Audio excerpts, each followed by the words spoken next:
to the graphic nature of this program, listener discretion is advised.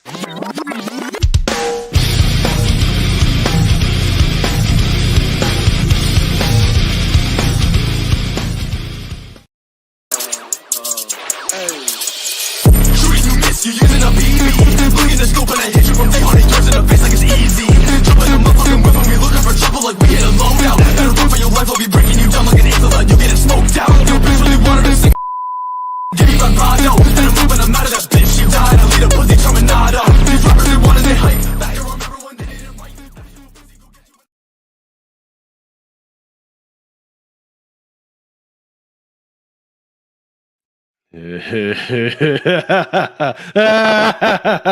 Fooled you a little bit, didn't I? Why, hello, everybody.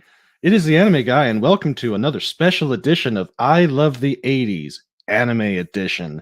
And we just want to say hello to everybody here in the chat. I want to say hello to the Nerdporial Lifeform. Good to have you here. Your Muslim uncle. Yes, some Bubblegum Crisis is upcoming. And I do want to say hello to Leia Rose. Thank you so very much, and thank you for being here. Good morning, Purple Valkyrie. Good to have you here. Pacific 414. Why, hello to you, good sir. And Pat S., thank you very much for being here today. And to D. Bud Martin, hello to you. And with this is an open platform today. So with me, I have a person that has volunteered to come on and talk a bit about some 80s anime, and we'll show off some new clips. So say hello to the Admiral, the Nerdporial Lifeform. How you doing, buddy? Good morning, everyone. I'm doing great. Can't wait to talk about 80s anime. Oh, yes. 80s anime is so much fun. You know, going through and putting this together and looking over the various lists that are out there, there are several themes that seem to run through the 80s. And I kind of touched on it the other day. And one of the big themes from the 80s was cyberpunk and mechs.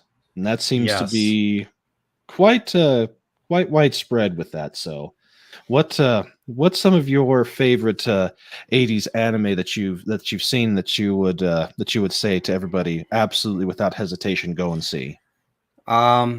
If you are into Blade Runner, if you are into Terminator, if you're into a lesser Walter Hill movie known as Streets of Fire, then I would definitely recommend the series Bubblegum Crisis. It's a very heavy action, cyberpunk oriented series about it's about a group of female mercenaries that they wear these mech armors, kind of think of Samus from Metroid, that enhance their movements and everything. And they basically go out there. They're kind of like Batman. They go out there and they take out rogue boomers. And boomers are basically machines, AI that go rogue, basically, and start attacking and killing everything. And the boomers in this series look like freaking Terminators, and they are hard to take down. Oh, and dang. The detail of Bubblegum Crisis, the violence is crazy because it's an OVA, so it came out on video. And usually OVAs in the 80s, usually episodes are longer. They don't have to follow television format or censorship and stuff, or the same level of censorship and stuff. Pretty extreme. I mean, all your porn and stuff, that's all OVAs too. So but yeah, this is definitely a series. It was cut short, unfortunately. It was originally supposed to be 13 episodes, but they only made 8 because it got super duper expensive.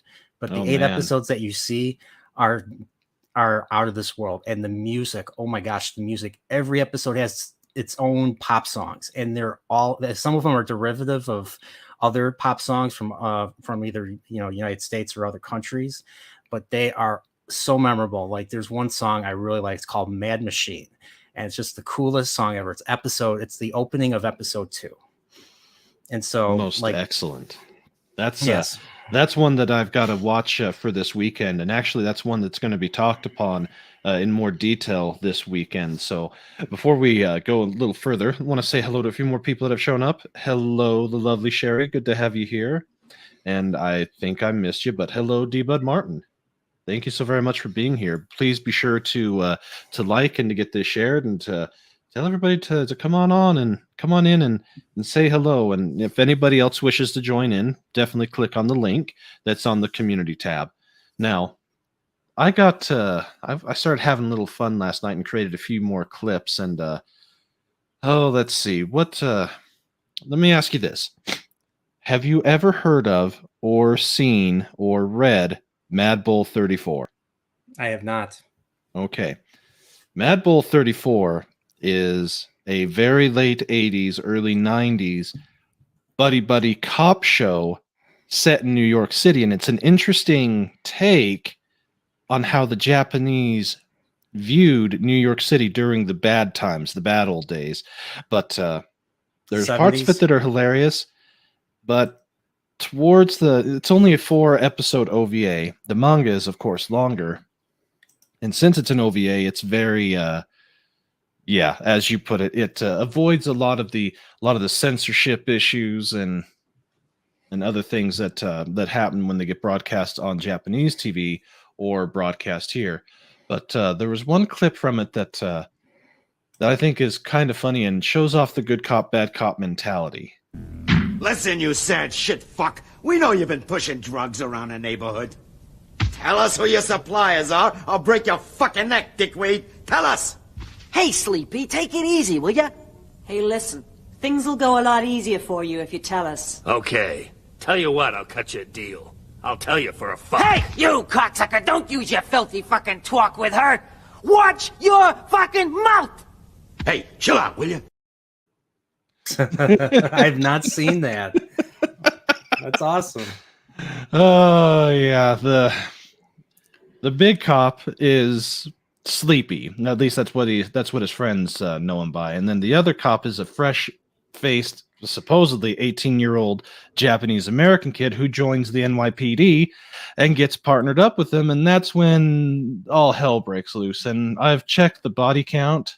It's a pretty high body count for a cop show. Is this like a super hyper ultra violent OVA? Compared to some of them that I've seen, no. Compared to some of them from the later 80s, yes. Okay. But Okay. It's good for a one-time through. It's funny. The manga is better because they are able to go further into detail and cover a lot more things. And yes, as Pat S said, yeah, potty mouths. Yeah, you know, I mean, it's very rare to hear like, you know, the F word, at least for me, because I haven't listened to a lot of dubs, but we're really rare to hear the F word said quite a bit in anime dubs and stuff. The only one I remember hearing it quite a bit was Hellsing 2001. Especially what's his name? What's his name? The one the Valentines. I forget. Oh, Jan, the one that gets his earring ripped off by Walter. Yeah, that one. Yeah, he's like F word, F this, F that all the time. Yeah, the original was quite extensive, but I do prefer the for that particular scene, I do prefer the abridged. I'ma go eat that Helsing bitch. I got your arm. So shove it up your ass.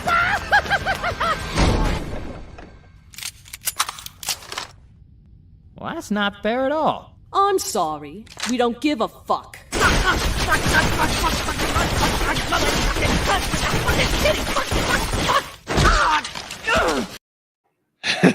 That never gets old. It never does. That one's from Ultimate, I believe, right? Yeah, that's Ultimate. Yeah, that's the Ultimate version, but it's the abridged from Team 4-Star. That's their take on it, but it's pretty close to actually what happens. Oh, so yeah, that's it's right. not too far off. That'd be great. I actually believe that was the real thing, the real dub and stuff. I have to be honest. I have not seen Akira's dub either. I've only watched its sub. I'm more of a sub guy than a dub guy. But there's some exceptions. Like I've said, like Cowboy Bebop is. I can't watch Cowboy Bebop if it's not dubbed with Steve Bloom and Bo Billingsley and the rest. I forget the rest of the name of the cast, but they're stellar stuff. Well, I watched Akira originally in the original dub, and fortunately, the 4K version that's out there now, it includes both the original English dub, the newer Pioneer English dub that was done for the DVDs, Yeah. and the original Japanese voice cast that have been remastered, of course, for for putting out on 4K. But that one's kind of a toss up because I like.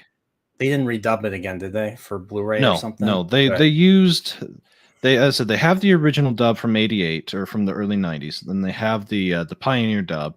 They cleaned up the Pioneer dub, but I personally prefer the voice of Kaneda originally, but then for the rest of them, I prefer the newer dub. It's really weird, and I wish they could have done that because it would have worked better. Yeah, they got Johnny Young Bosch to play Kaneda in the Pioneer one, I believe. Yeah. Of course, if you know Johnny Young Bosch, he was the second Black Ranger in Mighty Morphin Power Rangers. And I did see him at Anime Central a few times. That's the convention that they have in Rosemont in Chicago. And I did see him and Karen Ashley, the second Yellow Ranger too. They were both there doing I guess they both are involved in the anime industry or to a degree. Well, I know obviously Johnny Young Bosch is, but it was interesting to find that out. And that's with where I live, I'm nowhere near any of these places to go and see any of these things, and I haven't dived into that side of things. But we actually have a question here, real quick. Any Godzilla or Gamera? Unfortunately, I'm not a huge Godzilla fan. Gojira? Yeah. I know the band Gojira. Yeah, that's how you say Godzilla in Japan. Okay. Gojira. So and hello, Mags. Good to have you here today. They did make an anime for Godzilla. It's on Netflix. And that's why. It's gotten like some of the worst reviews I've ever seen. I watched the first one and I was like, wow. I didn't think it was bad, but I was just like, this Godzilla is bad. Like, it's huge, and it's like even with the high technology, because this is like, imagine it being like Star Trek level technology and trying to fight Godzilla, and still impossible and stuff to take him out and stuff. Oh, that sounds horrible. Yeah, and there was a little bit of, I think there was the writers took a little bit too much stuff from Cloverfield, if you're familiar with Cloverfield. That's the J.J. Abrams Godzilla / Pitch. I call it Godzilla / Pitch Black mixing together and stuff.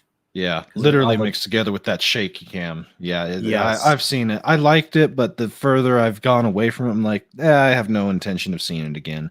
But before we touch on a few of the lists that I have found out there that I think are worthwhile to look at, let's. I think we need to show off another clip. Let's.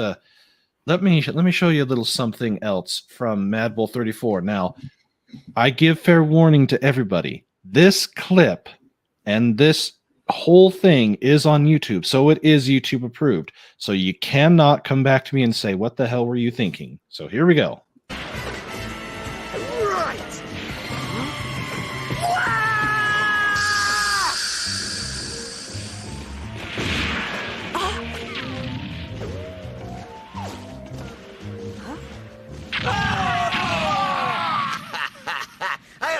This evening might end up like this, so I use these grenades for a jockstrap.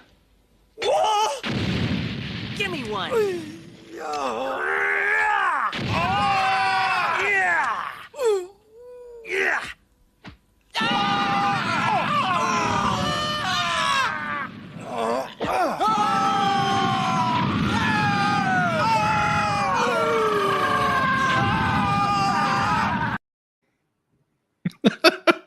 Wow. That goes into the what the hell category there. Give me one. He just takes it. I want to say hello to Channel 66. Hello there. Good to have you there. And yes, I'll say this. This is all I'll say about it. The first episode really hits the mark as far as what they were going for, but the three remaining OVAs kind of go out there. And Pacific 414, that was Mad Bull 34. So definitely check out the manga for that if you like buddy cop stuff. I have to find this. Is do you know where you can watch it? It's all, the whole entire thing is on YouTube, and I actually acquired that. But originally, when it came here, it was released by Manga Video. So, Oh, okay. yeah. So they like to go a little, little extreme with that. But let me share my screen here. Pull up. Let's change the pace just a tiny little bit. I know that for all you Star Wars fans out there, there are good things, there are bad things, and then there's Disney things. And then there's this, which is, of course, TIE Fighter. And Fast Company wrote about it back in 2015. And the TIE Fighter anime never gets old to watch. It's that good. So I thought we'd watch just a tiny little bit of it and reminisce of what could have been. This was awesome. And of course, it won't let me. Full screen's not available. Give me a break. Let's try this one then. And of course, that one's not going to do it either. All right, we'll just do this one. So this definitely they gave me an 80s OVA look. With the does. With the detail that was put into this, I couldn't believe it. And of course, there was some Gundam. There was some Gundam vibes I got too from the character designs. Yeah, definitely very 80s in the look, feel. And you know what? I'm going to stop this one, and I'm going to actually pull it up from YouTube itself and reshare the screen. So that way we can actually watch it in full screen. Give me just a second here. Of course, people want to call me, right? It never fails. Yeah, I'm live streaming. Let's call Brandon and see what the hell's going on. Of course. All right, let's get this new screen shared. Share audio. There we go. There we go. Let's play.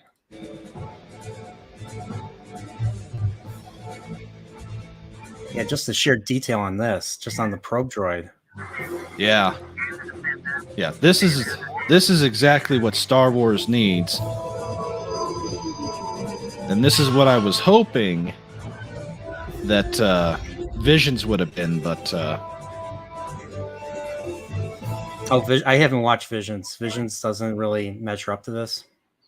No, it does. Well, it's all modern looking. It was all right. It's because I know they got like Kawhi. I know they got Kenji Kawhi was involved in one of the they had a shorts. lot of really great studios that covered it, but it was what it was. My suggestion, if you're curious, it's worth at least one viewing. The very first episode and the 5th episode are definitely the best of the bunch, but it's not this. But so I'm guessing this does not have Umbrella lightsabers in this TIE Fighter. No, and actually the Umbrella lightsaber, it actually works for what it is, but that's a side story. So here we go.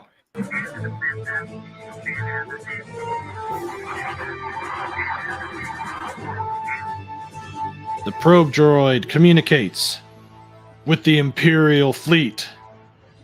Now that looks like a character straight from Gundam. Like an ace pilot. On the Xeon side.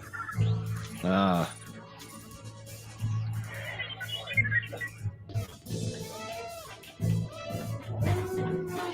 Different colored hair to distinguish.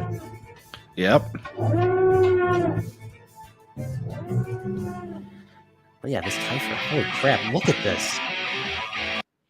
Yeah, the detail in the TIE Fighter, and of course they're using the basic language script that was created for Star Wars. So yeah, they paid extreme attention to this, and it looks really good. I love the low tech buttons, and the console's not all that holographic crap that's modern now. Yeah.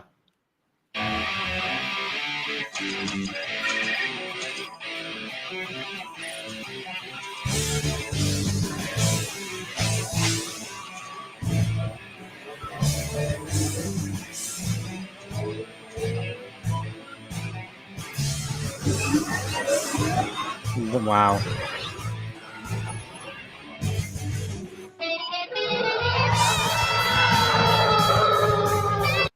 Yeah, the twin ion engine in the TIE Fighter. Yeah. Yeah. Robotech Star Wars, Macross Star Wars, Mobile Suit Gundam Star Wars. All the Heck, there's above. there's a little bit of Megazone 23 as well. Yep, it's got a bit of everything in it. But the detail is really what sets this apart from a lot of other things.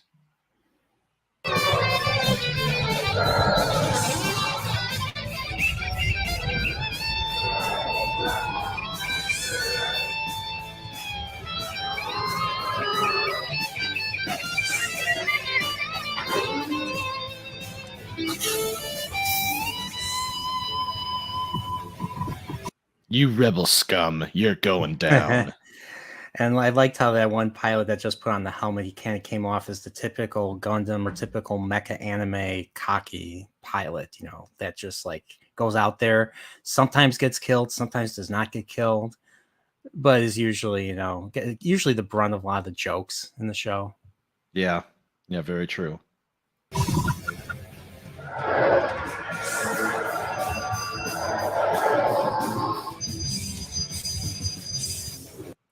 I think if I was going to pilot a TIE fighter-based ship, I would do a TIE Advanced. Yeah. Because at the very least, then you have some shielding, whereas in a standard TIE, you don't. Isn't that the one, didn't Vader pilot a TIE Fighter Advance in Star Wars? His was a the original? prototype TIE Fighter. Oh, okay. TIE Fighter Advanced. It was the first of the kind, but instead of having the quad laser, it was only the twin laser of the original TIEs. I see.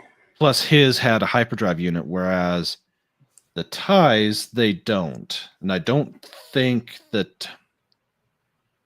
Was it the TIE Advance that did, or was it the... There's a few other TIE fighters that they did eventually include them, but for the Imperial Navy, it was more cost-effective just to have them all be aboard a Star Destroyer, so... A little lore there that I actually do know, so... Here we go. Yeah, it would make sense. Hey, that's R2. Oh, yes. Gotta have your astromechs for those X-Wings.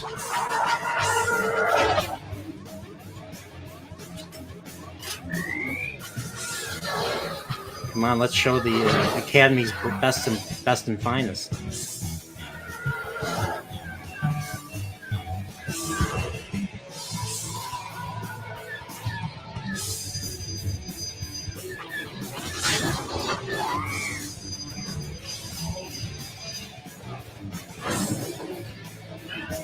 Yeah, gotta show off how much the Imperial Navy spends on their pilots. Well, that's why they were professional troopers, whereas most people that were in the rebellion were not.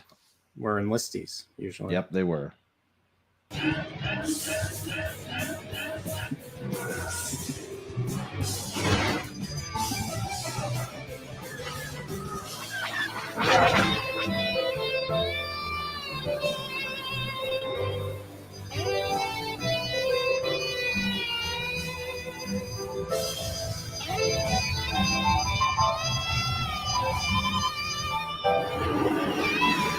It's away.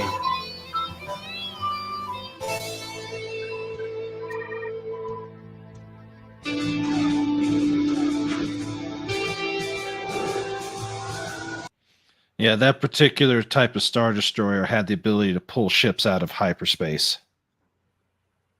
Oh, what, like other ships out of hyperspace? Yep. Yeah, the way that Star Wars works is there are certain lanes that are known to be safe for hyperspace travel. And if you deviate from them, then, as Han Solo put it, you fly into a star. Well, knowing those routes, the Empire designed this particular ship as a way to disrupt and to disable the hyperdrive of a starship, pull them out of hyperspace to conduct various raids or searches or things like that. So that's what that particular ship is. Really interesting.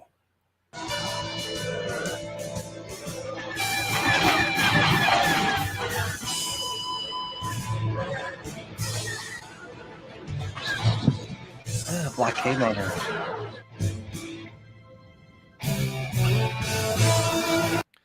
And now the most underrated and underused and underappreciated ship in the Imperial Navy, the TIE Bomber. Mm-hmm. You don't see him in Empire.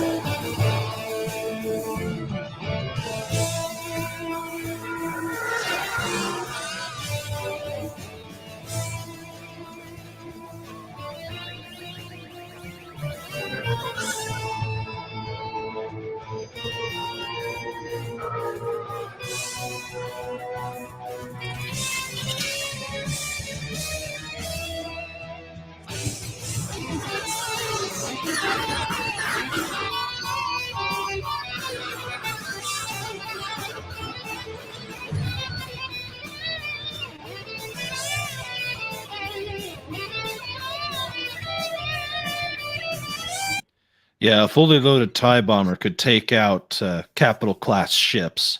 So they were not a ship to be trifled with. Yeah, I remember shooting them down and playing Shadows of the Empire. That's basically my biggest memory of the TIE bombers, other than Empire Strikes Back.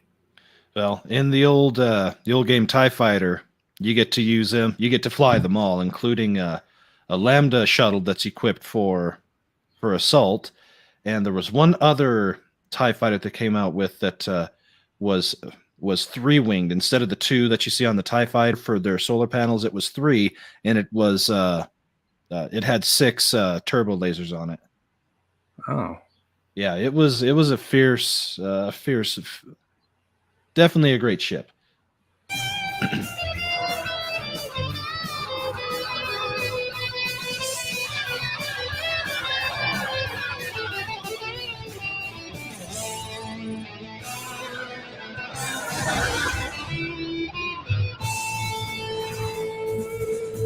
Star Destroyers in range.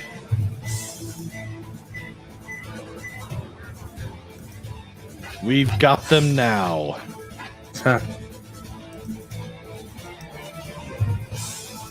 Open fire as soon as you lock on.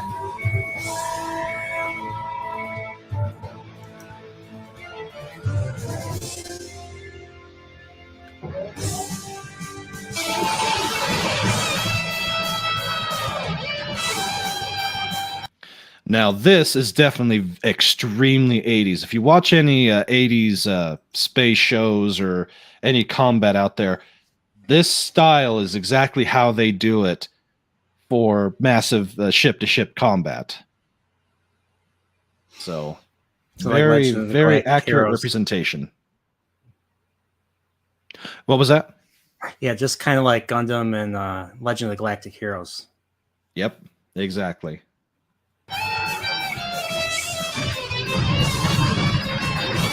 That's very Gundam shot right there.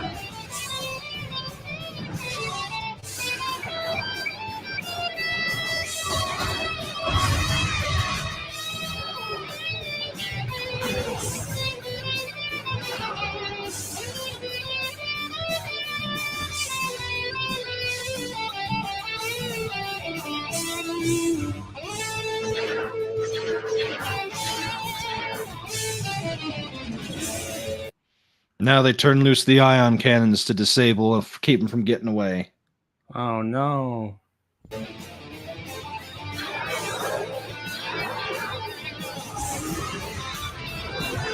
Ooh, right through the cockpit.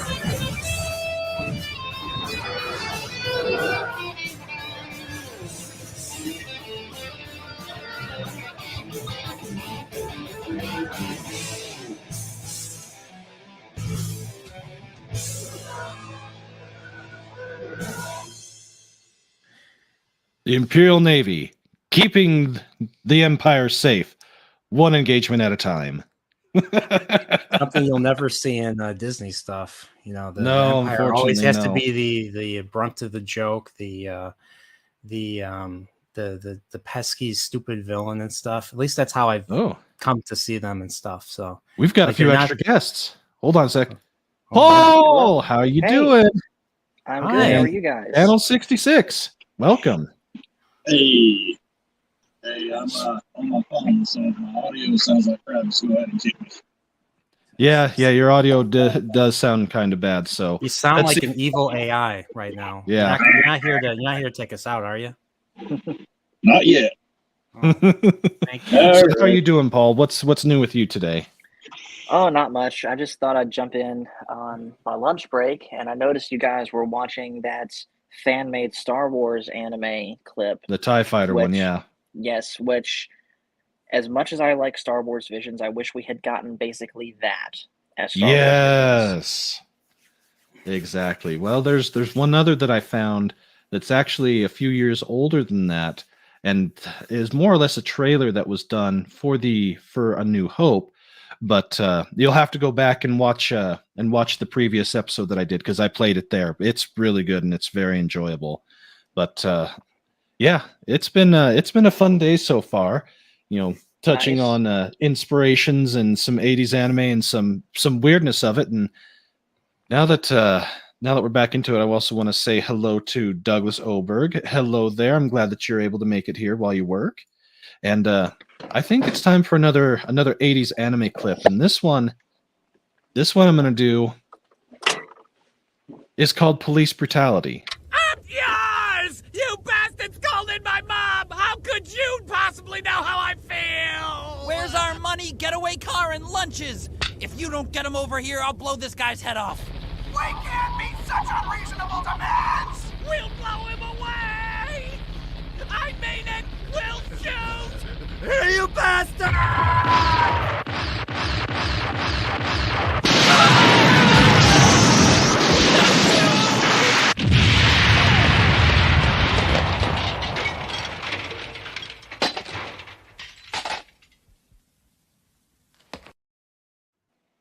Oh, that was Pat Labor. I know Yes. Ota's face. I know Ota's face anywhere. That Pat Labor is a great series. It's Yes, done it by is. Mamoru Oshii, who directed the original, the two Ghost in the Shell films. That's a great series, and the Pat Labor movies are great too. Oh yeah, I absolutely love Pat Labor. It's been a long time since I've seen the movie, but High Dive actually has the whole thing. The Sentai Works is the one that runs High Dive now, and they have they've got the whole series. They've got the movies. They've got the second series from the '90s. They have the whole shooting match. I rather enjoy it, and actually, I've got part of the opening clip. So because Bandai is the one that actually owns the show, I've got to be a little careful, but I think I can do a little bit of the opening.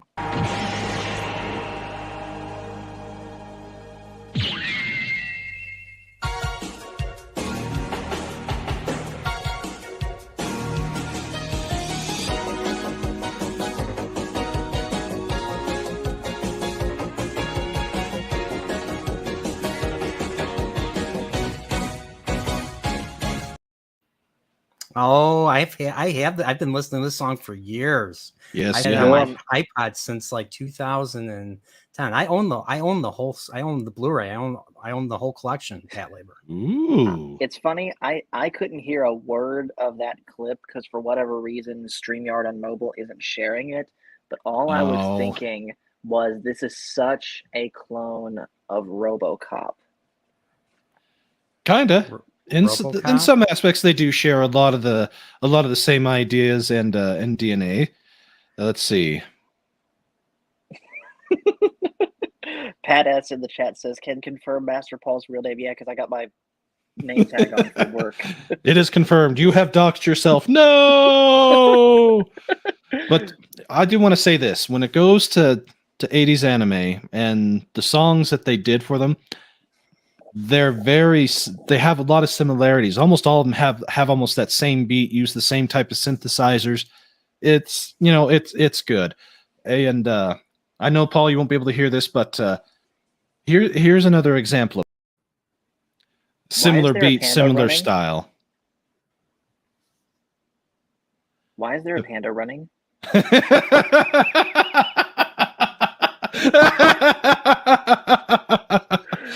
Because it's the Ranma. show is called Ranma 1/2, and Oh, I've heard of that one. okay, that's the ending third of the opening for that show. I would have shown the whole thing, but the way the copyright thing is in the fair use, I can't do a whole ton. And actually, I want to welcome in Magitech Mags. Mags, how are you doing today? I'm good. How is everybody here? Doing great. Good, I'm good.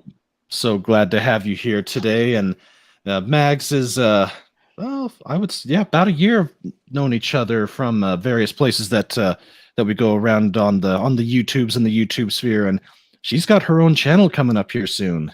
Yep, I'm working on it. So all right, it's slow, but slow and steady. So some That it is. some So- Final Fantasy VI content, perhaps. that's a great guess. I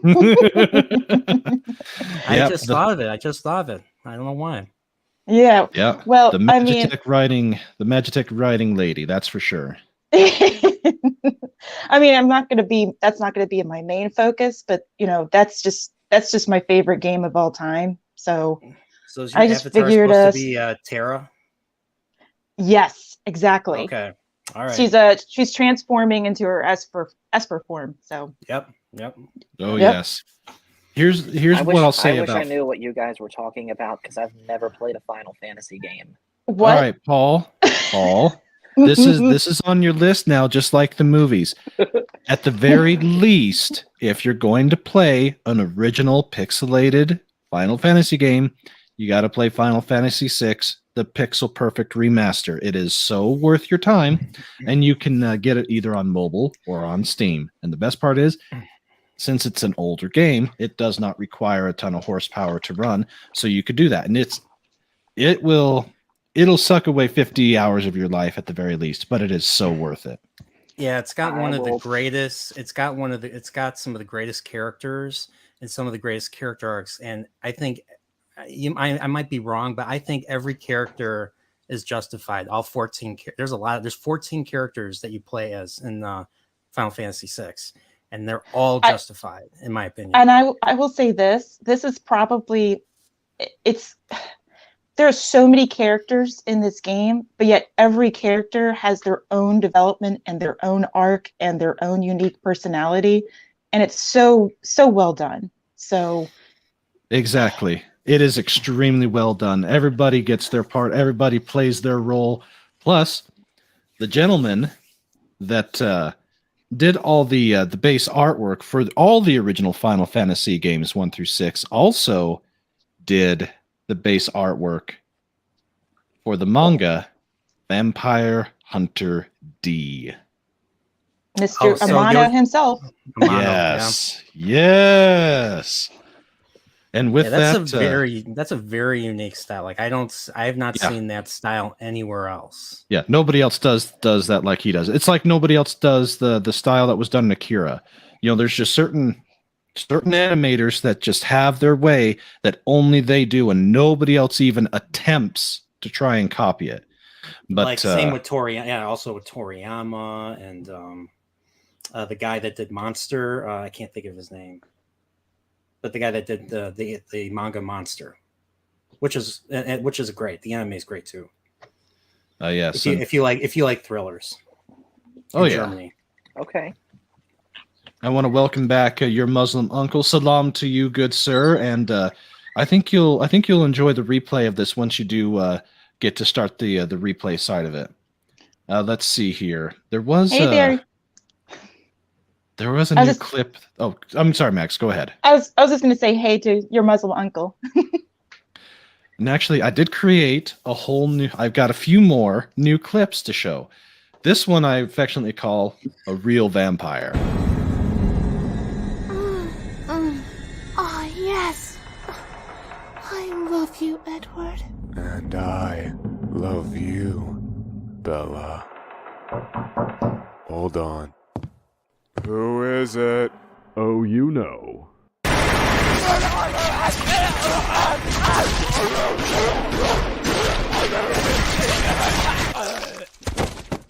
A real fucking vampire.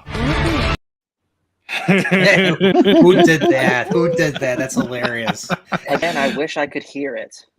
Well, that's from Hellsing Ultimate Abridged. That's the opener from it. But Nice. Well, hey guys, I'm gonna go ahead and split. That way, I can actually eat my lunch and get back to work. But maybe later I might do a gaming stream over on the Game Room channel, and maybe watch an episode or two of TNG tonight. Most excellent. If one of the mods would please put Master Paul's main channel in the chat so people can go to him and subscribe. Definitely check out Master Paul. He is a great gentleman, a scholar, and a learner. The best part about him is, even though there's a lot of things that he hasn't seen, he's doing it and he's sharing it, and that makes it awesome. So Paul, you keep on learning, you keep on going, and you have yourself a wonderful rest of the day. Especially with Star Trek, that's a miracle. Getting younger to watch that. Yes. Oh yeah. And of course, I can't not mention, because the two founding members are here with me. Tuesday Night Trek, every Tuesday, 9 p.m. Myself, Nerdporial Lifeform, Brandon the Anime Guy, and a bunch of other people. We are currently going through Star Trek The Next Generation Season 3. Woohoo! But going along with what Brandon said, I had never seen Star Trek before starting the YouTube channel, and so that's what Tuesday Night Trek is. Me going through Star Trek for the first time with people that are far more versed in it than I am. Most And excellent. It's great because, you know, there's some things that I have not seen that other people in this community have seen, and when you see stuff for the first time, you get to kind of cherish it like the way everybody else did back in the day. Oh, yes. Well, you guys have a good day, okay? Take care, Paul. Thank you much. Take care, I Master appreciate Paul. it. See you later. See ya. I want to say hello to Pop Culture Republic. Thank you for coming in today. And yeah, definitely check out the Star Wars guys. Master Paul, he really is a great guy, and you know he's a lot of fun. So I can agree. Mm-hmm. Before I pull up two different lists compiled by two different websites, one of them I don't really care for, but it's a decent list. I think we need to do another new video clip. Let me show you a little something from let's see here. Let's go with a little bit of the old ultraviolence.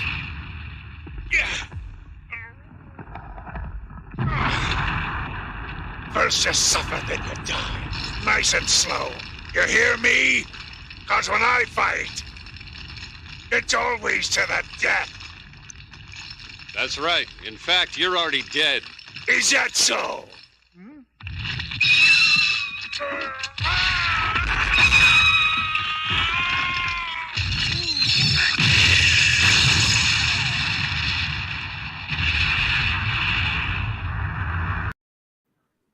Was that the actual dub? That's the actual dub of the movie, which is an amalgamation of the first 75 episodes of the OVA. And actually, who is it? Crunchyroll has all of them available for free if you deal with their ads of the original series that was never dubbed. It's all in the original Japanese.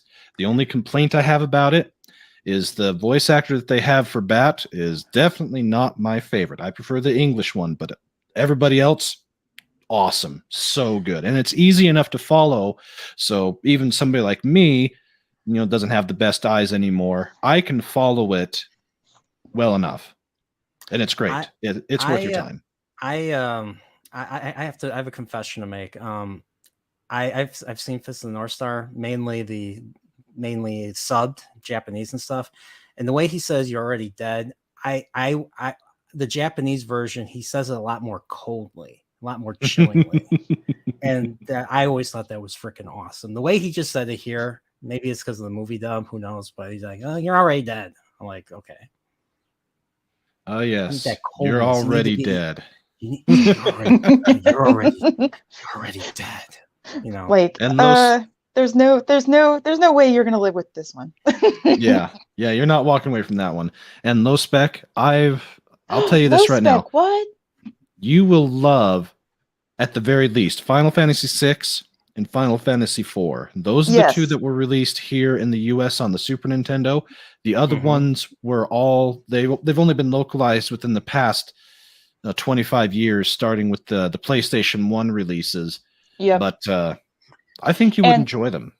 And yeah, four will spring you into the story right away. It's got a very Star Wars like story, original trilogy type. It's a very medieval fantasy feel to it, whereas with Final Fantasy VI, it's kind of a merger between medieval fantasy and the industrial, steampunk industrial that we see next into Final Fantasy VII, which I feel that Final Fantasy VI is basically the merger between the two.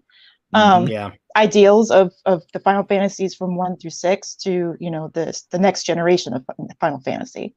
I think is underrated that doesn't get enough love. 5. Yeah, 5 doesn't. Yeah, that is true. That's true.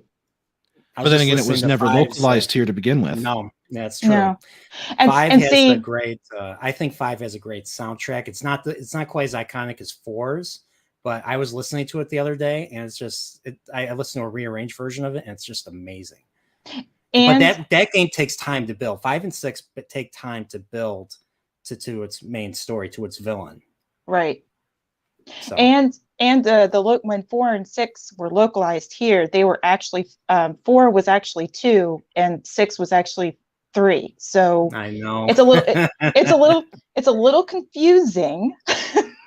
But it was a good introduction for the North American release for those of us over here who got into it. Yeah. So when you say Final Fantasy 2 or Final Fantasy 3, which one? The English one or the Japanese one? It's the real one. Yeah. Yeah. Exactly. Well, I've done a little diving on Final Fantasy 4, and it has about 5 or 6 different variations of the English translation. That one's a weird one as far as how it was handled in the various releases. Before we get to these lists, I do want to show one more new clip. This one I call Enthusiastic Walks. So that's your field report. Yep.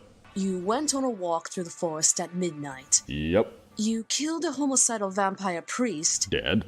And then you turned someone into a vampire who happened to be a big-titted police girl. Yes, it's like I didn't just get through explaining this. Now, if you don't mind, I've got things to do. What things? You don't do things. Yes, I do. I take enthusiastic walks through the woods. And kill homicidal vampire priests. Very enthusiastic walks. I have to find is there more of these? I have to watch them.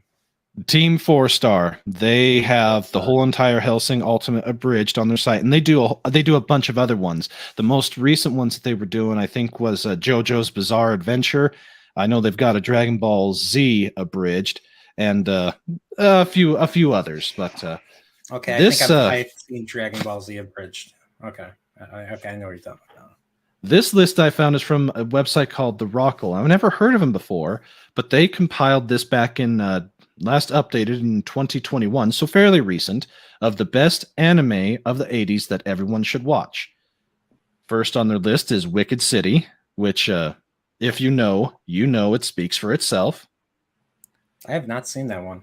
What? I have not seen Wicked City.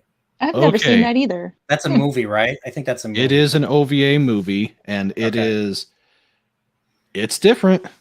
Okay. Let's just put it that way. It's different. I think you'll enjoy it, and it's not very long, so it's not going to take forever to watch, but it definitely sets the tone, and it was done by Video Art and Madhouse, and Madhouse still runs today and does a lot of cool stuff, so definitely check it out.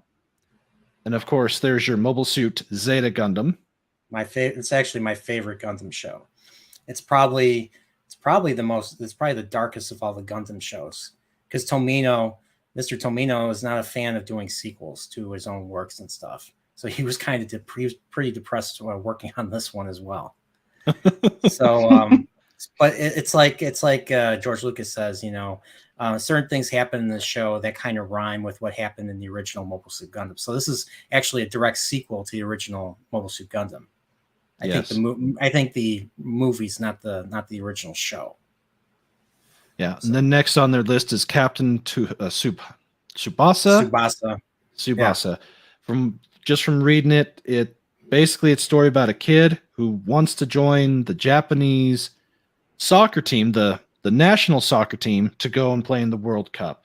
It ran for a long time, 6 seasons, has 175 episodes, was very popular for its time, and more slice of life, down to earth type of show as opposed to what was coming out of the 80s at the time. So something a little different. I got the couple of the songs on my playlist from Captain Tsubasa. It's pretty, and of course, Fist of the North Star, both the movie and of course the series and everything else. And as you can see just from the picture there, this particular facial structure and art style is the predominant one. Mm-hmm. Very Mad Max. Yes, Mad Max. What was it? Mad Max and Bruce Lee. That's who Kenshiro is. Oh yeah.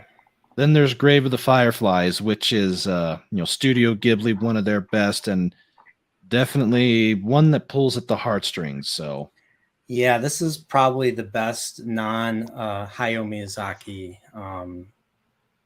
Studio Ghibli film, and this is one that's not for the faint of heart. Like you see for Studio Ghibli, you see something pretty graphic in the movie. Yeah, and you see how these are kids and how they react to this stuff emotionally can really, it can make even Clint Eastwood cry, in my opinion. Yeah. And of course, there's Vampire Hunter D. In the actual anime, they don't use the style, but all the artwork that inspired it, and of course for the manga or the light novels, they did. But this is another great show, another great one.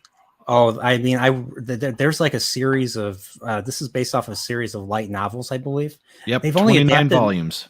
Yeah, and they've only adapted like I think this is the first chapter. This is the first book. Yes, and then, yes. What was the other one? Bloodlust was the other. Bloodlust was the third book, and actually, Dark Horse has localized 29 of them, and they've been doing audiobooks of them that are fully voice cast, dramatized. So they're out there. Definitely go check them out. You absolutely cannot go wrong with Vampire Hunter D. Years ago, they announced like they were gonna be making a series for Vampire Hunter D, and they've never followed back on it. So it's kind of unfortunately no. Yeah, so I'm guessing it's canceled or something behind the scenes. Then My Neighbor Totoro, another Studio Ghibli title that it's just fun. It's great. You can watch it with everybody, and it's just got a great tale. And it definitely shows how life was at one point in Japan. And I do want to say hello real quick to Master of the TDS. Hello there, good sir, and congratulations on getting above 1,000. And you just keep doing what you're doing. Woohoo! Yay! More people in the fandom to get yes. Get up there. Let's do it, y'all. Yeah, I watched this one Totoro with my friend's 5-year-old. Well, now she's almost 7, but we were watching this together, and she really loved this one. Yeah, I actually took the kids to go see this out in the theater. What's their Fathom Events had a special screening of this for its anniversary. It cost me a fortune to go do it, but it was so nice to see this on the big screen. It was well worth the time. I'm surprised this is Miyazaki, because Miyazaki stuff is usually epic in scope and high action and stuff. So this was a nice little, change. That it was. And the next on this list is Dragon Ball. You can't have an 80s list without Dragon Ball. Oh yeah, I actually prefer the original Dragon Ball to Dragon Ball Z. Goku's character arc in Dragon Ball is better, in my opinion. He fails quite a bit, and he learns from that. And then he has a great, even though his second master Roshi is completely, a complete pervert and stuff, but he's a great teacher. Like he will when they're doing tournaments, Roshi will put on a wig, and he will go under the name Jackie Chan or Jackie Chun, according to some subs, and he will make sure that unless he doesn't want Goku and Krillin to become full of themselves if they win the tournament, because he knows they're strong. He knows that they're stronger than most of the people that enter the tournament, so he goes in to kind of give them the reason to keep wanting to get stronger, keep wanting to build and, move forward and stuff, and not get, conceited and all that. Then here's the next one. If you're a Star Wars fan, if you're a Game of Thrones fan, when Game of Thrones, no one was safe, this is a series where nobody is safe. And it's more violent than you think.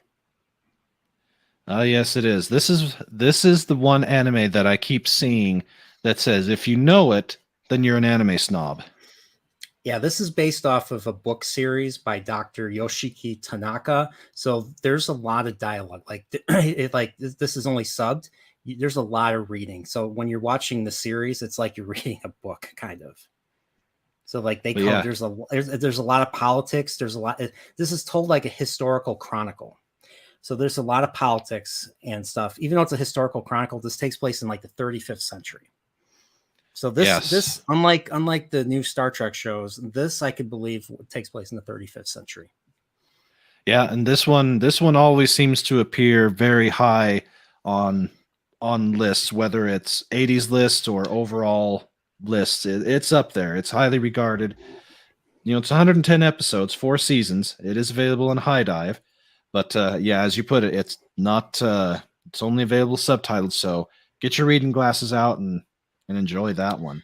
Yeah, this series, it basically challenges the viewer. What's better, a corrupt democracy or a benevolent dictatorship? Think about it. There's a lot of nuance to that. So absolutely. Then of course you can't have a list without Akira in there somewhere. And they say go watch it. It is what it is. And Neo Tokyo is definitely very pretty. Definitely very pretty. Oh yeah, some of the best shots, some of the best detailed anime. I mean, I watched it on my Blu-ray for the first time a couple months ago. It looks gorgeous. I mean, I'll tell you what. This is. If you've got access to a 4K monitor and a 4K player, the 4K absolutely rips to shred the Blu-ray release of it. Because I read the reviews of it, and like people were complaining about the 4K version not looking good. Not me. It looks perfect. It is. This is the quintessential movie. This is the one that made anime more popular here in the West and helped basically lay the foundation for what came in the 90s and then the explosion of it then and into the early 2000s. Definitely well worth a watch. You got to probably watch it more than once to catch everything in it, because it definitely it's a mind screw if you're not careful. How many times have you seen the other filmmakers try to imitate the when he's riding the motorcycle and then he turns and he kind of breaks to the side or something like that? You know what I'm talking about? That famous shot. I know what you're talking about. How many times have I have seen that being imitated so many times to the point where I know where you obviously know where it's from. So yep. And as Ram Bam put it, it blew your mind the first time that you saw it. It did for me. And the body horror element of this movie, I did not see coming a mile away. Like, it just came out of nowhere. And if you've seen the movie, you know what I'm talking about. To answer your question, pop culture, yes, for a lot of people, but no for people that already liked it. Anime was very counterculture, subculture here for a long time, but it definitely helped expose more people to it and converted, let's say, normies into fans. So, yeah, it's highly responsible for a lot of what came afterwards. And that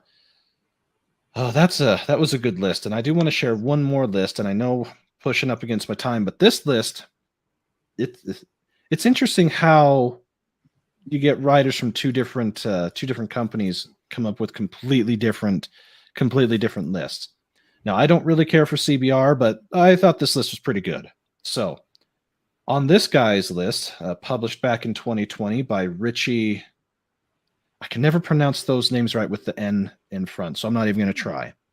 He has on here the Royal Space Force, the Wings of Hanamasi. That's a very good one. There's just one questionable thing that the main character does in the movie that pissed a lot of people off. I was kind of dumbfounded myself. It rhymes with grape or attempted grape. So, yeah. So that's the only issue. Other than that, it's a beautiful film. really well detailed and everything. And it's Gynax, the guys, people that were behind, was it Gunbuster and Evangelion? Yep. Gynax is the one that did that. Then there's Angel's Egg.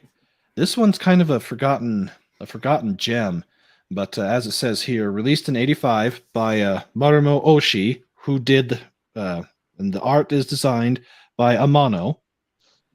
The film is 71 minutes, more akin to a visual art rather than telling a proper story. But it's a little different out there. But Oshii is the one that did Ghost in the Shell. He directed that, so that's one to check out. Isn't too long, and if nothing else, get to see some incredible artwork from the master, Mr. Amano. Space Adventure Cobra. I have to see this one. I mean, he basically has the arm cannon that Mega Man and Samus. I think he precedes them. I think. Yeah, it was created in '82, so he precedes them all. But yeah, definitely want to check out. It's not too long of a series, and it's based upon the '78 manga. Then they have on here Yoresi Yatsura.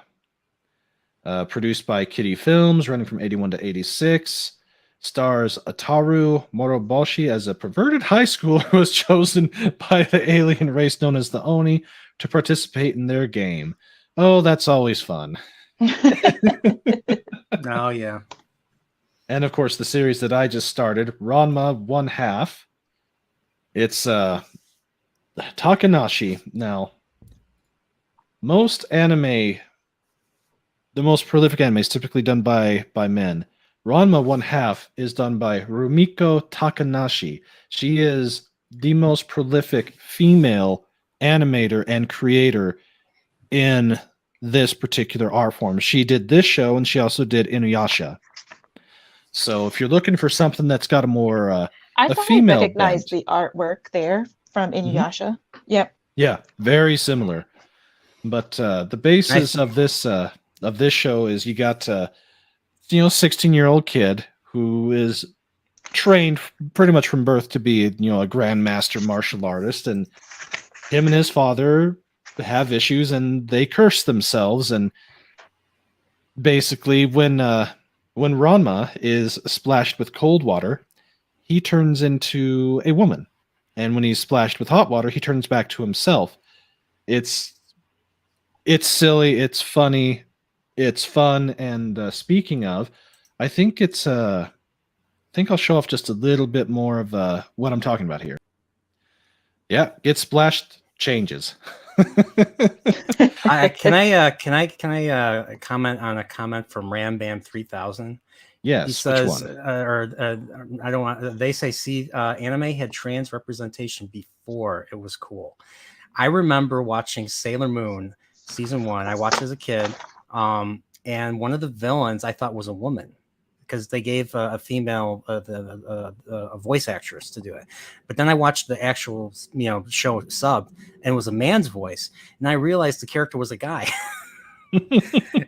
And yeah. So that blew. I was like, I think I was 18 when I finally saw the subbed version on DVD, and it blew my mind. So yeah, he's Rambam's completely on the money. Yep.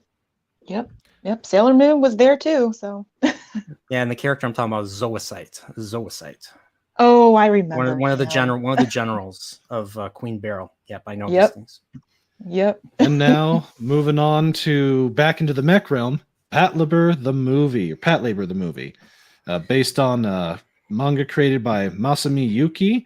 It's a science fiction anime film directed by Mr. Oshii again, and written by Kazunori Ito. So the team behind Ghost in the Shell. It's basically a mecha cop comedy, more or less. Yep. The movies are less comedic and more action / thriller. There's some thriller aspects, especially the second Patlabor 2, the movie, which feels like you're watching a true Mamoru Oshii. Like it's up there with Ghost in the Shell in terms of the deep dialogue, discussions of philosophy and stuff. Because that's and of course something it's Mamoru Oshii loves to talk about. Done by Production IG, which is the firm that did that handles everything Ghost in the Shell. So yeah, it's really great. Wicked City once again on the list. Vampire Hunter D once again getting representation. Appleseed, Cyberpunk. Yep, heavy cyberpunk, and it's also one of Masamune Shiro's earlier works prior to him doing Ghost in the Shell. And Studio Gainax is the one that does all the animation for it. They're the ones that handled it. Another great show, not very long, definitely well worth the watch. And then last on this list is Gunbusters, done by Studio Gainax. Yeah. And let's see, it ran from 88 89, directed by the future Neon Genesis Evangelion, fame Hideki Anno, inspired by Top Gun. So, what fantastic lists. Yeah, they really are. You know, as I said, I don't really care for CBR that much. They get too political for my taste on certain things a certain way. But that list was actually really good. That person did a really good job of thinking through and hitting on some notes that typically don't get hit upon in most lists. So I got another 80s one. I don't know if you've heard of this one, Brandon, but here's a good one. It's called Rojin Z. Have you ever heard Rojin Z? Oh, yes. Rojin Z? I remember seeing that on the Festival of Animation from Sci-Fi Channel back in the 90s. It's hilarious. It's basically think of Max, but taking care of elderly people in nursing homes. Yes. And what could go wrong from that? Is the question. Oh, you'd be surprised. All that they want to do is go to the beach. That's all they want to do. Oh, it's been a fun time, but I've gone a little longer than I thought I was going to. But before we go, I do want to show off. Now. I do want to show off one more clip, and I know that you don't like the voice actors for this, but I do. So here we go. He's alive! I'm fleeing the scene and running towards freedom! You were all under the assumption that the villain was a corpse, so you didn't tie him up. And that's why you all fail. Is that even allowed? Didn't you realize that All Might gave you a hint about the truth? He tried to help you when Asui tickled his nose.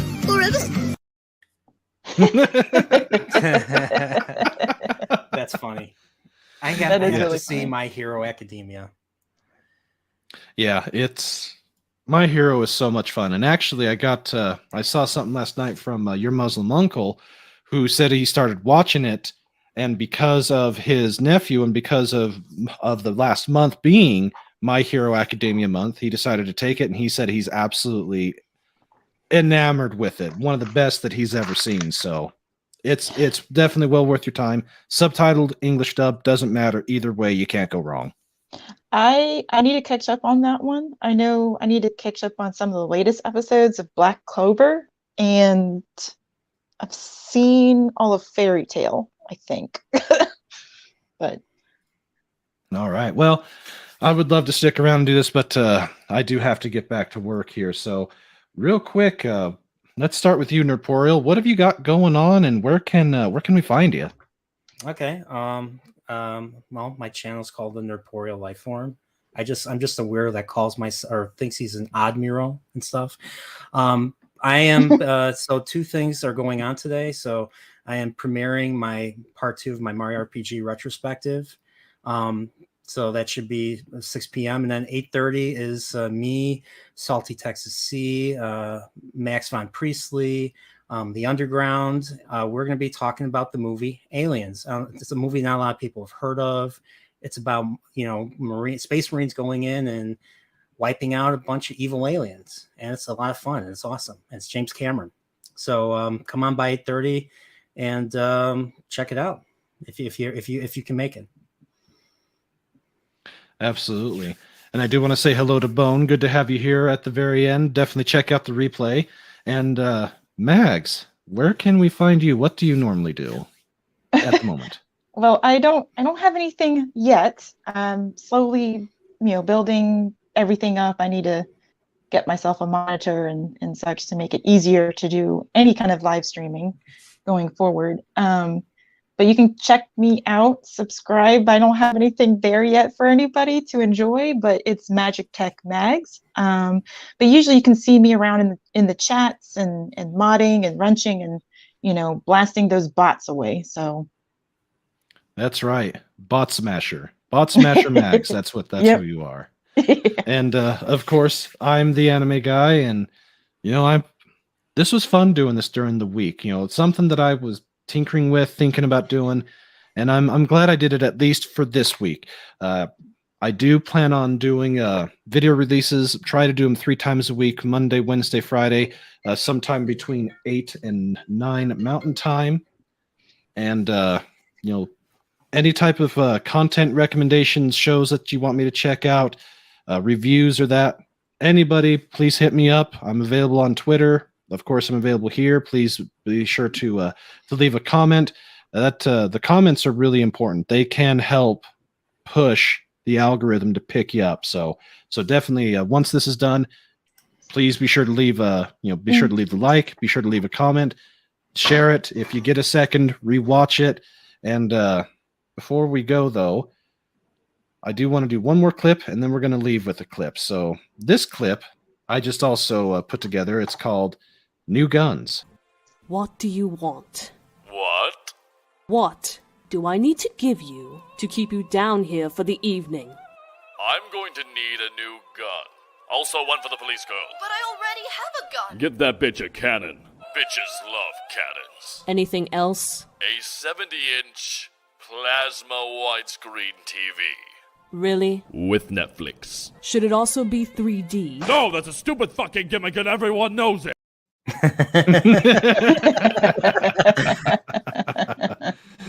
I did not see that one coming. Yeah. Well, that's the best part about Abridged. They follow the story, but then they take it to extremes. Let me see. There was where is it? Did I not copy that? Oh, I didn't. There was one that I was going to show, but I'll have to do that for next time. So with that, everybody, I'm the anime guy. You all have a great day, and we're going to show off why bitches love cannons. Classy. But guess what, Jeeves? That garrote wire won't do shit for dick against armor this thick. What's that, Alfred? How thick is it? Well, half as thick as my dick. So thick enough that you need a fucking anti-tank rifle to pierce it. And I don't even see a piece on your wrinkly old ass. Police girl, if you may. Bitches love cannons. Oh, fuck, that's an anti-tank rifle. Oh, fuck, that's an anti-tank rifle!